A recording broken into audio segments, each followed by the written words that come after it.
الحمد لله نحمده ونستعينه ونستغفره ونؤمن به ونتوكل عليه ونعوذ بالله من شرور أنفسنا ومن سيئات أعمالنا من يهده الله فلا مضل له ومن يضلل فلا هادي له ونشهد أن لا إله إلا الله وحده لا شريك له ونشهد أن سيدنا ومولانا محمدًا عبده ورسوله أما بعد أعوذ بالله من الشيطان الرجيم بسم الله الرحمن الرحيم فلما بلغ معه السعي قال يا بني إني أرى في المنام أني أذبحك فانظر ماذا ترى قال يا أبت افعل ما تؤمر ستجدني إن شاء الله من الصابرين وقال أصحاب رسول الله صلى الله عليه وسلم ما هذه الأضاحي قال سنة أبيكم إبراهيم عليه الصلاة والسلام أو كما قال عليه الصلاة والسلام۔ معزز و موقر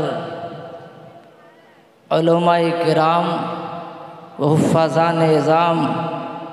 و بزرگان دین، نوجوانان اسلام، پردے میں رہ کر دین کی باتیں سماعت کرنے والی مائیں اور بہنیں، بڑی خوشی و مسرت کی بات ہے کہ آج ہمارے بستی چھوٹا رام کا پور سنگڑا میں پہلی مرتبہ نوجوانان رام کا پور کی طرف سے ایک عظیم الشان جلسہ سیرت النبی صلی اللہ علیہ وسلم منعقد کیا گیا۔ سبوں کے اتفاق سے، نوجوانوں کی قربانی سے، بزرگوں کی دعاؤں سے اس محفل کا آغاز کیا گیا۔ اس محفل کو کرنے کا ارادہ کیا گیا۔ الحمدللہ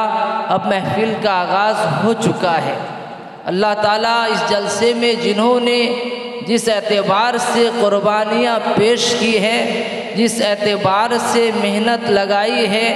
جس اعتبار سے جنہوں نے جتنا مال بھی خرچ کیا، جان بھی لگایا، سب کو اللہ تعالیٰ قبول فرمائے۔ میرے بھائی اور بزرگوں، یہ سیرت النبی صلی اللہ علیہ وسلم کا جلسہ ہے کہ اللہ کی نبی علیہ السلام کی توصیف و تعریف کی جائے گی، نبی کی ذات کے بارے میں بتلایا جائے گا۔ آپ کو پتہ نہیں کہ جلسے سیرت النبی کی عظمت کیا ہے، اس کا مقام کیا ہے، اس کا مرتبہ کیا ہے۔ آپ کو ایک واقعہ بتاتے چلوں کہ حضرت مولانا امین صفدر صاحب اکاڑوی رحمۃ اللہ علیہ ایک بہت بڑے عالم گزرے ہیں۔ ان کے متعلق لکھا ہے کہ انہوں نے کتابوں میں لکھا ہے کہ ایک گاؤں سے میرے پاس میں خط آتا ہے، اس خط میں لکھا ہے کہ آج تک ہمارے گاؤں میں جلسہ سیرت النبی منعقد نہیں ہوئی ہے۔ حضرت ہم آپ سے التجا کرتے ہیں کہ آپ ایک بار ہمارے گاؤں میں آئیے، وقت دیجئے کہ اللہ کے نبی امام الانبیاء حضرت محمد الرسول اللہ صلی اللہ تعالی علیہ وسلم کی ذات گرامی پر، آپ کے مقام و مرتبہ پر، آپ کی زندگیوں پر، آپ کی سیرت پر آپ کا خطاب ہو، ہمارے گاؤں میں آپ کا بیان ہو، اور آج تک بیان نہیں ہوا ہے۔ آپ سے ہم التجا کرتے ہیں، گزارش کرتے ہیں، ایک بار ہمارے بستی میں آپ ضرور تشریف لائیں، ہم سیرت النبی کا جلسہ کرانا چاہتے ہیں۔ جب حضرت مولانا صفدر امین صاحب رحمت اللہ علیہ کے پاس ایک خط پہنچا، انہوں نے جب ایک خط پڑھا تو چونک جاتے ہیں کہ آج تک سیرت النبی کا جلسہ آپ کے وہاں نہیں ہوا۔ انہوں نے خط کا جواب ہاں میں دیا کہ میں ضرور آپ کے وہاں پہنچوں گا، اللہ کے نبی کی شان پہ بیان رکھوں گا، میں ضرور آپ کو تاریخ انہوں نے دے دی کہ فلاں تاریخ کے دن میں آپ کے وہاں پہنچوں گا۔ دوست اور بزرگوں، ٹھیک وقت پہ جا کر حضرت مولانا پہنچتے ہیں تو بستی والے پہلے سے بستی سے باہر آ کر حضرت کا استقبال کرنے کو تیار ہیں۔ انہوں نے جب حضرت سے ملاقات کی تو ان بستی والوں نے کہا کہ حضرت آپ یہ ہدیہ لے جائیے، آپ کا راستہ خرچی لے جائیے، لیکن ہم سیرت النبی کا جلسہ نہیں کرائیں گے۔ اب مولانا چونک گئے کہ کیا بات ہے، آپ لوگوں نے بڑی محبت سے التجا کی تھی، آپ لوگوں نے کیوں منع کر رہے ہو، کیا وجہ ہے؟ کہا کہ حضرت جو ہے معاف کیجیے گا، ہم نے تو آپ کو دعوت دے دی، جیسے ہی اس گاؤں والوں کو پتہ چلا کہ یہاں پر جلسے سیرت النبی ہونے والا ہے تو یہاں پر 90% قادیانی رہتے ہیں، انہوں نے مخالفت کی۔ اگر خبردار اگر تم نے سیرت النبی کا تقریر کرائی تو یاد رکھو تمہیں بستی میں ہم رہنے نہیں دیں گے، تمہیں جو ہے اس بستی سے اجاڑ دیں گے، تمہارے گھروں کو برباد کر دیں گے، تمہیں پریشان کریں گے، یا رہنا تمہارا جینا مشکل ہو جائے گا۔ دوستو بزرگوں، ان بستی والوں نے کہا حضرت جو ہے ہم تھوڑے گنے چنے کے ہیں، وہ لوگ 90% ہیں، ہم مقابلہ بھی نہیں کرنے کی طاقت رکھتے ہیں، آپ برائے مہربانی جو ہے آپ خراب نہ سوچے، آپ واپس ہو جائیں۔ لیکن بڑے عالم تھے، وقت کے بڑے عالم تھے، انہوں نے کہا کہ میں آیا ہوں واپس نہیں جاؤں گا، یہ میں اپنی ذات کے لیے نہیں آیا تھا، میں شان مصطفیٰ کی خاطر آیا تھا، میں ہرگز ایسے نہیں جاؤں گا، میں جب شان مصطفیٰ کے بیان کرنے کے لیے آیا ہوں میں بیان کر کے جاؤں گا۔ ایک کام کرو، مجھے بتاؤ اس علاقے میں بااثر آدمی کون ہے، طاقتور کون ہے؟ لوگوں نے بتایا یہاں ایک گنڈا رہتا ہے، اس کا نام جو ہے تو نورا نام یہ گنڈا ہے، بڑا گنڈا ہے، لوگ ڈرتے ہیں، علاقے میں اس کا دبدبا ہے کہ اسی کو لوگ مانتے ہیں، سارے قادیانی سارا علاقہ اسے ڈرتا ہے۔ کہا کہ مجھے اس سے ملاقات کراؤ۔ کہ اب جو ہے کہ مولانا کو لے کر اس گنڈے کے پاس پہنچتے ہیں، مولانا جب اس کے پاس پہنچتے ہیں وہ گنڈا چونک جاتا ہے، ایک عالم دین کو دیکھ کر وہ گنڈا چونک جاتا ہے کہ یہ کیا معاملہ ہے کہ میرے پاس اتنے بڑے عالم اور یہ لوگ کیوں آئے ہیں؟ کہا کہ آپ سے ایک کام لینا ہے، آپ نبی کی جو ہے کہ نبی کی شان کے لیے تمہارے پاس آئے ہیں، نبی کی عزت پہ داغ لگایا جا رہا ہے، نبی کی سیرت کو بیان کرنے کے لیے آپ پہ گاؤں کے لوگ روک رہے ہیں کہ نبی کی عزت کی بات ہے کہ تم ہمیں پتہ ہے تم اس جو ہے علاقے کے گنڈے ہو، لیکن جو ہے یہ نبی کی شان کی بات ہے، تم سے کام لینے آئے ہیں، نبی کی شان کے بیان کے لیے تم سے کچھ مدد لینا ہے۔ دوستو گنڈا کہتا ہے کہ میں اگرچہ گنڈا ہوں، میں اگرچہ برا ہوں، لیکن میرے نبی کی شان کے لیے میں اپنی جانیں قربان کر سکتا ہوں، نبی کی شان کے لیے جو مدد جو ہے چاہتے ہو میں مدد کے لیے تیار ہوں کہ نبی کی شان کے لیے مدد کروں گا، بتاؤ کیا مدد دلا ہے؟ کہا کہ جو ہے فلاں بستی میں ہمیں بیان کرنا ہے، تم جو ہے تمہاری نگرانی میں تمہاری حفاظت میں بیان ہوگا۔ دوستو گنڈا تیار ہو جاتا ہے، چلو میں تمہارے ساتھ جاتا ہوں۔ وہ گنڈا آتا ہے، 3 گھنٹہ وہ گنڈا وہ موجود رہتا ہے اور مولانا امین صفدر صاحب بیان کرتے ہیں،